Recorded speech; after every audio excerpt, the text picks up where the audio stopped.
តើថ្នាំណាខ្លះដែលយើងគួរជៀសវាងប្រើប្រាស់កំឡុងពេលមានជំងឺគ្រុនឈាមជម្រាបសួរសួស្តីពុកម៉ែបងប្អូនទាំងអស់គ្នាសូមស្វាគមន៍សាជាថ្មីមកកាន់ KH Farm ខែភ្លៀងអញ្ចឹងណាសម្បូរមូសហើយឱកាសនៃការកើតជំងឺគ្រុនឈាមហ្នឹងក៏ខ្ពស់ដែរអញ្ចឹងតើយើងដឹងទេថាថ្នាំណាខ្លះដែលយើងគួរជៀសវាងប្រើប្រាស់កំឡុងពេលមានរោគសញ្ញាសង្ស័យថាកើតជំងឺគ្រុនឈាមអូខេអញ្ចឹងយើងនឹងមកដឹងជាមុនសិនតើអ្វីទៅជាជំងឺគ្រុនឈាមហើយតើវាមានរោគសញ្ញាយ៉ាងដូចម្តេចខ្លះអញ្ចឹងបងប្អូនជំងឺគ្រុនឈាមហ្នឹងគឺជាជំងឺមួយប្រភេទដែលបង្កឡើងដោយពពួកវីរុស ហើយវីរុសហ្នឹងដែរគឺឆ្លងពីមនុស្សម្នាក់ទៅមនុស្សម្នាក់ទៀតហ្នឹងតាមរយៈមូសខ្លាញីខាំអញ្ចឹងណាហើយចំពោះរោគសញ្ញាវិញគឺមានដូចជាក្តៅខ្លួនខ្លាំងគឺក្តៅពីចន្លោះ39ទៅដល់40អីចឹងណាហើយបើទោះបីជាយើងព្យាយាមប្រើប្រាស់ថ្នាំបញ្ចុះកម្ដៅក៏ដោយក៏វាអត់ជាអត់បាត់ដែរហើយរោគសញ្ញាបន្ទាប់ទៀតហ្នឹងគឺអ្នកជំងឺអាចឈឺក្បាលឈឺភ្នែកឈឺសាច់ដុំហើយនិងសន្លាក់ហើយចេះតែរកកល់ចង់ក្អួតហើយពេលខ្លះហ្នឹងក៏អាចថាក្អួតតែម្ដងហើយមានអាការៈដូចជារមាស់នៅលើស្បែកហើយអាការៈបែបហ្នឹងគឺកើតឡើងបន្ទាប់ពីអ្នកជំងឺហ្នឹងបានផ្ទុកមេរោគហ្នឹង2ទៅ5ថ្ងៃអញ្ចឹងណាហើយក៏អាចចេញឈាមតិចៗផងដែរដែលអាច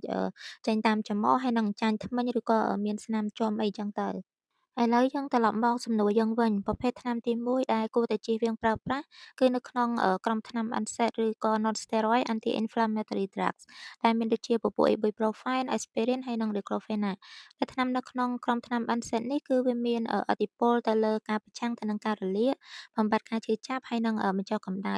ហើយក៏វាមានឥទ្ធិពលរារាំងទៅលើមុខងាររបស់ផ្លាកែតផងដែរដែលជាហេតុបង្កឲ្យមានហានិភ័យនៃការហូរឈាមកាន់តែខ្ពស់ សម្រាប់ប្រភេទថ្នាំទី2គឺជាប្រភេទថ្នាំដែលស្ថិតនៅក្នុងក្រុម Anticoagulant ឬក៏ហៅថាថ្នាំដែលប្រឆាំងទៅនឹងកំណកឈាមណាដែលមានដូចជាពពួក Heparin ហើយនិង Warfarin ជាដើមដូចគ្នាដែរថ្នាំទាំងនេះគឺមានឥទ្ធិពលប្រឆាំងទៅនឹងការកកឈាមដែលជាមុខងាររបស់ផ្លាកែតដែលជាហេតុធ្វើឲ្យមានឈាមនឹងកាន់តែរាវហើយនិងបង្កហានិភ័យខ្ពស់នៃការហូរឈាមដែលមានដូចជាការហូរឈាមទៅនឹងកាពះការហូរឈាមទៅនឹងតាមអញ្ចាញហើយនិងការហូរឈាមទៅនឹងច្រមុះដែលការហូរឈាមទាំងនេះដែរគឺអាចបង្កឲ្យមានគ្រោះថ្នាក់ធ្ងន់ធ្ងរ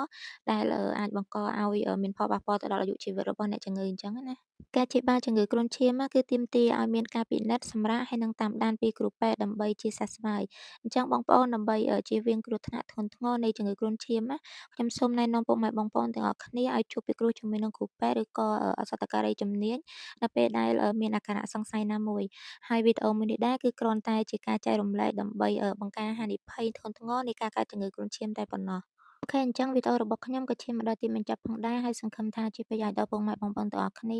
អរគុណជម្រាបលាជួបគ្នានៅក្នុងវីដេអូក្រោយទៀត